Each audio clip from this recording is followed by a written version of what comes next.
Happy Monday, everybody. I hope you're having a good day today so far. Hope you had a good weekend. I had a decent weekend. I did have a weird Twitter DM exchange. Probably the weirdest one that I ever had come through, asking me, if I knew of the negative and envious energies that were trying to take away my blessing. And I thought, what? So just out of curiosity of what these people would say, whoever it was, I was just like, what are you talking about? And long story short, they ended up saying, that I needed a cleansing. And I'm like, okay, yeah, we're getting into all that weirdo,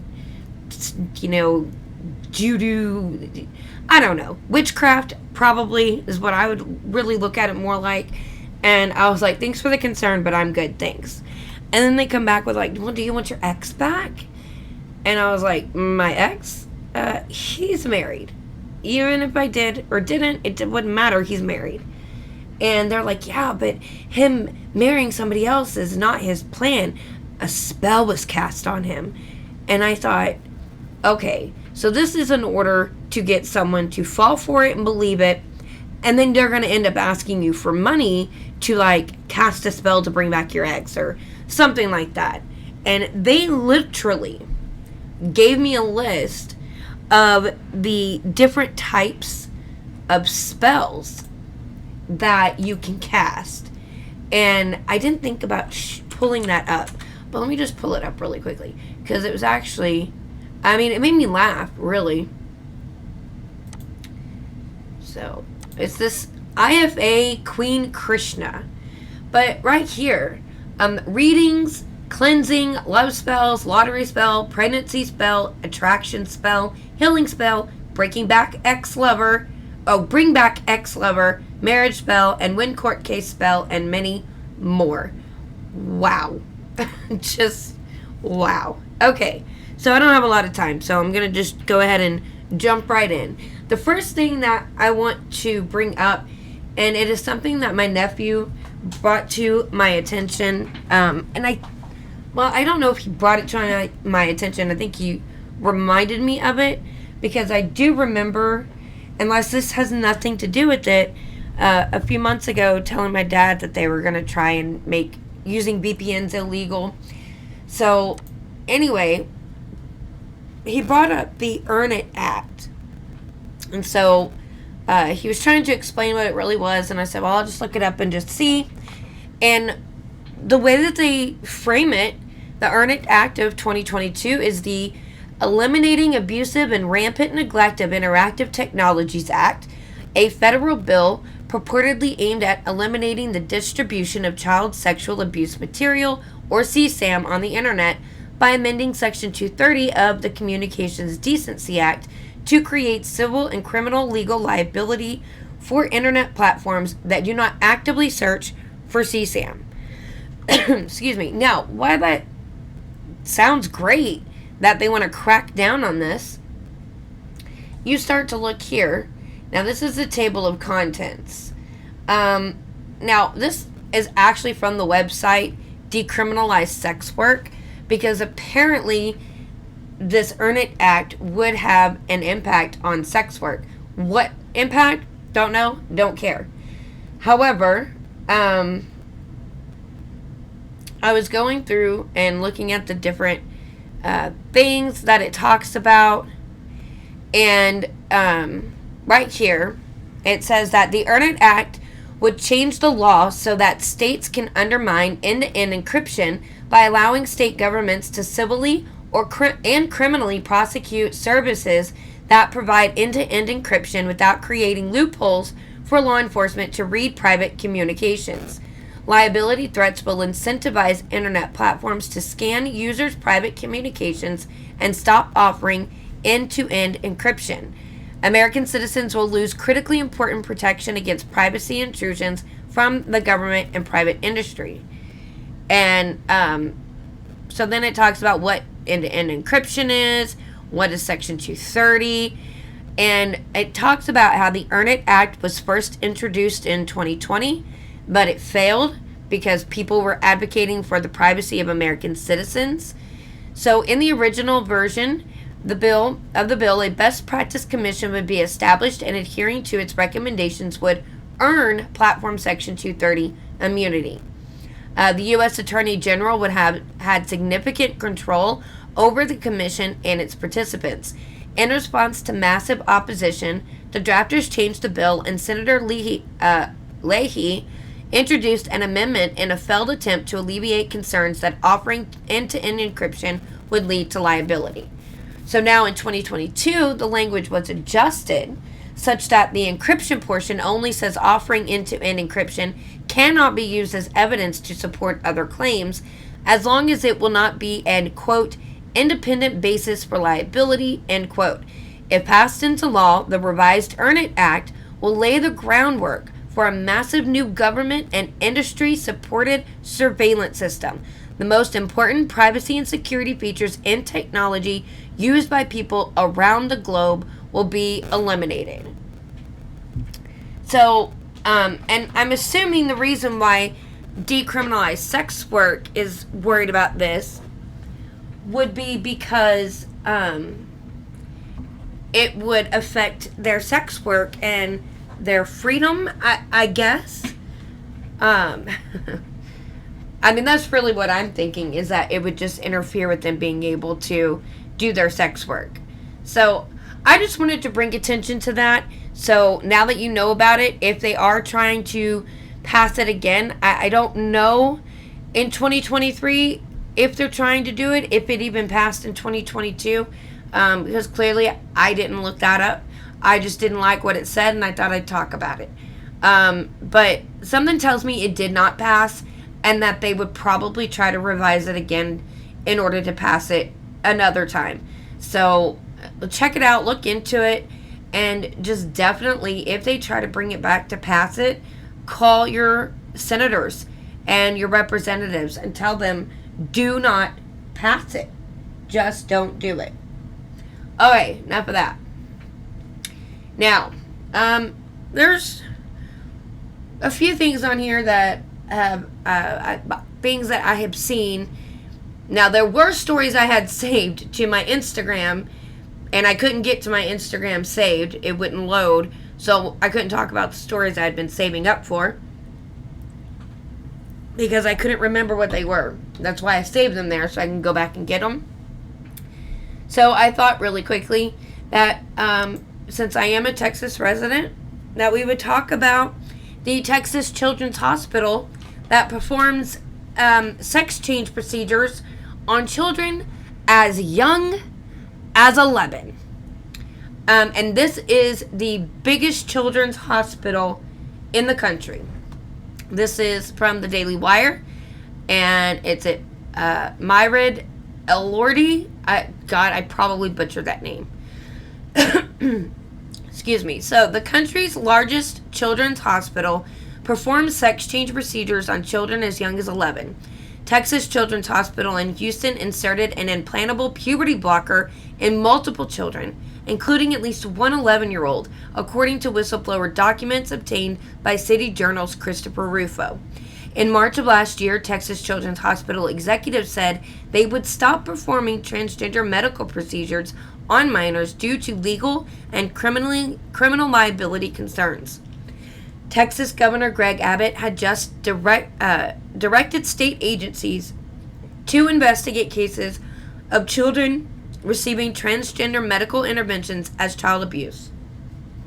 Hang on, I have to yawn. Oh, I thought I did. Around the same time, the hospital's chief pediatrician, Dr. Catherine Gordon, who specialized in treating transgender youth, resigned after only 6 months on the job. However, whistleblower documents obtained by City Journal show that the hospital has not stopped but continues to perform these procedures. A hospital spokesperson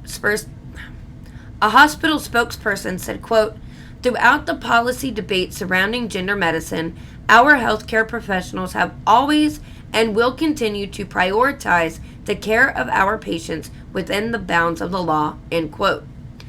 Dr. Richard Roberts, a pediatric endocrinologist at Texas Children's Hospital, is one of the doctors who performs transgender medical procedures on minors. medical records show, according to City Journal. Roberts has reportedly treated many patients aged 12 to 17 for, quote, gender identity, end quote, and, quote unquote, gender dysphoria. And his medical records note things like, quote, HRT or hormone replacement therapy, medication, testosterone levels, medicine refill, and specialty services. And another doctor, Dr. Christy Raylan, has inserted and removed a, quote, non-biodegradable drug delivery implant, end quote, for what the medical record said was for, quote, gender dysphoria in pediatric patient, end quote. She's also reportedly done this for multiple children both this year and last year. One of those implant procedures was reportedly performed on an 11-year-old girl described as a female-to-male transgender person. The 11-year-old girl was listed in medical records for 3 days after the hospital said it would no longer perform gender-affirming care. The other children who got drug delivery implants inserted by Raylan were 11, 12, 13, 14, and 15 years old. Raylan was trained at Harvard, while Roberts was trained at the University of Virginia. She and Roberts are both assistant professors at Baylor College of Medicine. In January, Texas Children's Hospital teamed up with Baylor College of Medicine to host a presentation that promoted medical interventions for trans-identifying children to the hospital's doctors. The presentation, called, quote, medical and psychological care of gender-diverse youth, end quote, explains puberty blockers, cross-sex hormones, and gender surgeries in depth. It encourages doctors to start children on puberty blockers and cross-sex hormones when they are adolescents. Later, when they become adults, doctors can consider gender surgeries like double mastectomies and genital surgery, the presentation says. Quote, these processes are typically reserved for adults, although there certainly are across this country case-by-case basis by which adolescents do assess some surgical options to help affirm their gender identity, the presenter says. Hundreds of teen girls in the U.S., some as young as 12, have gotten elective gender-related double mastectomies to remove their healthy breast over the last few years. Meanwhile, it is more popular than ever for youth to adopt new gender identities. An estimated 300,000 minors aged 13 to 17 identified as transgender as of last year. Now, if that's not letting you know that this is a social contagion, then you're either stupid or you're willfully ignorant, or you actually know and you just don't care. And that's not it with, the kind of stuff of them coming for our children. It says less than 2 years after the San Francisco Gay Men's Chorus posted a video in which members sing about, quote, coming for your children, end quote, the group has announced it will partner with Disney Concerts to present 2 performances at San Francisco's Disney Pride in concert in March. It will feature both classic Disney songs and chorus members narrating personal stories of love, LGBTQ plus pride, and family ties. It'll be based on movies such as Beauty and the Beast and The Lion King. So the partnership is just one example of Disney's shift to the left. Yep, we know. So there you go. This agenda has come at a cost for Disney, though. According to the company, Disney Plus lost 2.4 million subscribers in the last 3 months of 2022. In the last quarter, the company had a direct-to-consumer operating loss of $1.05 billion. Good for them. According to Ticketmaster, other Disney Pride concerts are set to be performed around the nation by other gay men's choruses throughout that spring and summer. The Seattle Men's Chorus is one of the choruses performing Disney Pride concerts. Yeah, well. In that same article, he describes how the chorus held, quote, space on stage during a concert for a dual wedding. The Gay Men's Chorus of South Florida is also performing 2 Disney Pride concerts. The group calls the Disney Pride concert a celebration of LGBTQ plus life, love, family, and pride. While the ticketing venue asks that children under 2 not be brought to the concerts, there are no other age restrictions. Neither Disney nor the San Francisco's Gay Men's Chorus responded to requests for a comment on their partnership or about the content of the concerts. So, there you go. That was the article. Now,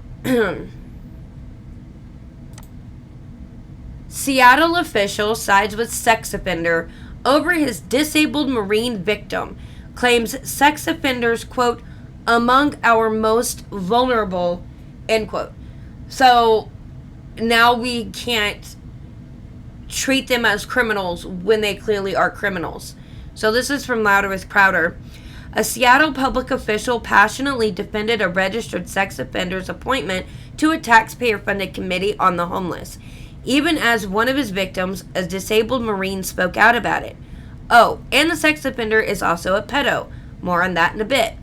Our antagonist is Shawnee Colston. She, I think she's a she, is co-chair of a subcommittee of the Regional Homelessness Authority. She wanted to appoint Thomas Whitaker, the registered sex offender, to the board. Christina Sawicki, I don't know. I'll not ever figure that out. The disabled Marine spoke up and said she had a bad experience with Whitaker, aka Raven Crowfoot, who had touched her. This is where Shani goes bananas. Okay. And although that's public disclosure, like, we have no right to out anybody in this space. And actually, I'm glad that if that is the case, that he's here. Because sex offenders are another population that is most vulnerable that don't have housing. Christy, stop. As the co-chair, I'm telling you that you cannot talk like that in this meeting. If anyone wants to talk like that, you will be muted and then removed from this meeting. Board member or public or not. This is about equity. And everyone deserves housing. I don't care if they're a sex offender. I don't care if they're black. I don't care if they're indigenous. I don't care if they're a criminal. I don't care if they're coming out of jail, prison. Everyone deserves housing. No, it's not okay. That's the point. Okay, I can't listen to her anymore. Let me first just say, the part where she's saying that everybody deserves housing. No, you don't. You don't deserve it. You earn it. You go to work, you make money, and you pay for a roof over your head. That's where people have forgotten that nobody deserves anything. Everybody must earn what they have. And I know that the Bible is not popular in today's society and culture, but the Bible says if you don't work, you don't eat. And that also means you don't have a roof over your head. Now, I am not saying and I am specifically speaking for people who are able-bodied, who can go and get a job, even if it's a job they don't want or they hate, you can at least work to make money. I am not talking about people that are not capable of working. So, some of our veterans that come back and they are disabled, like they had they're double amputees and they can't walk, or they only have one arm, or they have no arms. They're paraplegics, they're just whatever their case may be, even if it's like super more on the mental illness of like they have a really bad post-traumatic distress disorder where, they just really cannot function out in society from whatever they saw while they were in another country, while they were in a war. There are cases that can be made to help people, but sex offenders don't deserve housing. They can earn it, they can go get a job, but they don't deserve it. And I'm not so sure they deserve to even be living within society itself. I think that we should start, exiling people like they used to do in the old days, like they did Napoleon, or even, John, who wrote Revelations. Exile these people to islands, and you could put them all on an island together, and they can sexually assault each other. Who cares? Just go. Get them out of here. I think that'd be a great idea, to bring back exile. Absolutely. Okay, I don't want to read any more about this because I think it's so stupid. So here, New York announces a social service kiosk to combat shoplifting. So it says New York City Mayor Eric Adams has unveiled a new plan to combat the city's rampant retail theft problem. Like other progressive cities, NYC has an alarming number of people who go into stores and think they don't have to pay for stuff. Oh, had to yawn again. Excuse me. And I know what you're thinking. But broad again, that's because those cities stopped enforcing laws and let people steal. Wouldn't a new plan be to go back to enforcing laws? Two things. One, LOL, you said, but broad again. And B, you would think so, huh? Out here in real America, where you and I live, we have laws and don't have a rampant retail theft problem. In New York City, they have a new plan to combat theirs. Or should I say, combat in finger quotes. So, the crackdown on shoplifting plan is to give first-time offenders intervention programs instead of prosecution, de-escalation training for retail employees, establish neighborhood retail watch groups to share theft info in real time with one another and the NYPD, and to install kiosks in stores to connect would-be thieves with social service programs. Yep, that's what it said. Mayor Adams feels this new plan will tackle an issue that shows retail theft is up to 44%, and a third of suspects are repeat offenders. So, giving a first-time offender intervention, not going to work because they're mostly repeat. Not prosecuting first-time offenders is how they became repeat offenders. You let them know they can't get away with it, so they do. Or that they can get away with it. It's unclear how you can de-escalate from currently doing nothing, though I get a feeling the consultant will get paid a ludicrous amount of public tax dollars to tell us. Are the employees supposed to hold the bag as people shoplift? I just know this is one of my favorites, so the kiosks. So there are people working in your government who think if they set up computers in stores, someone who has the intention of stealing is going to see the computer, scroll through the information, and decide instead of continuing their criminal ways, they're going to take the city up on their job training courses instead of the most likely outcome, stealing the kiosk too. Our progressive cities are governed by nincompoops, yet progressive voters keep re-electing them. It's a coin toss over who the biggest nincompoop is. Like, seriously? A computer for training classes?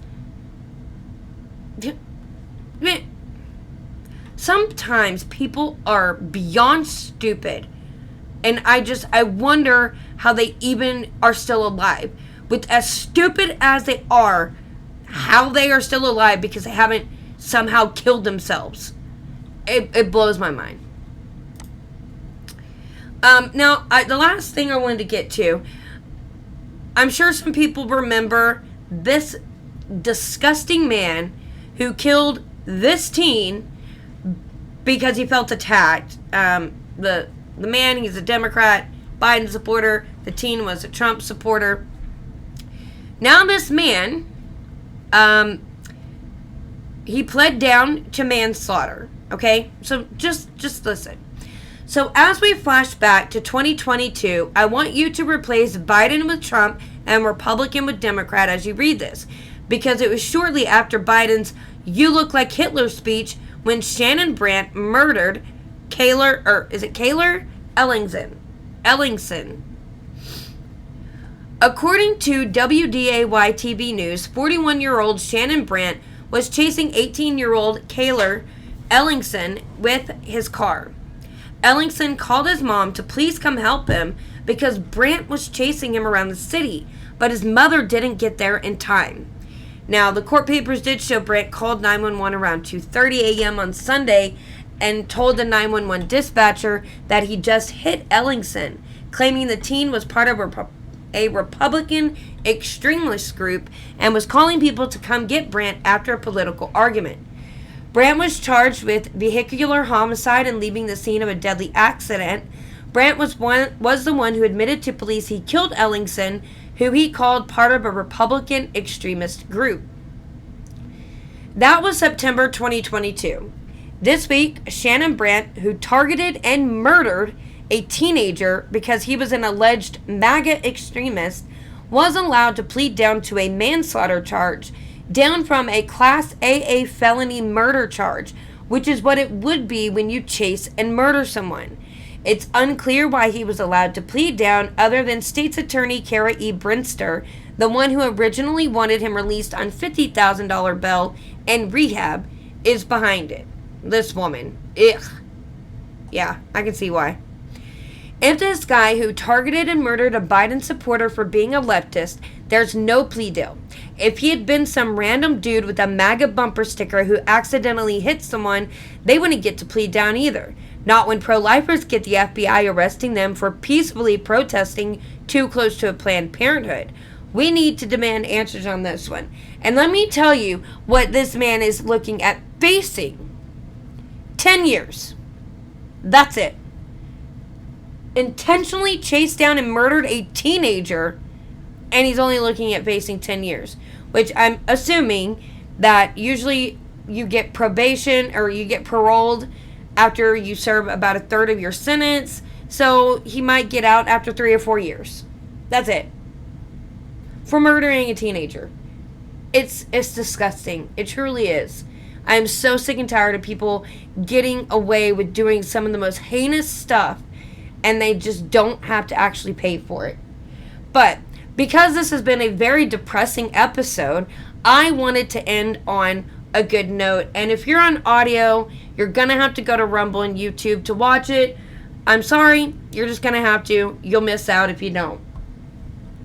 So, I saw this, and it's a kid impersonating and nailing the perfect Stone Cold Steve Austin impersonation on the last day of school. School's out! It's over, baby! It's over! First grade in the book! And that's the bottom line! Because Stone Cold said so! Somebody give me a hell yeah!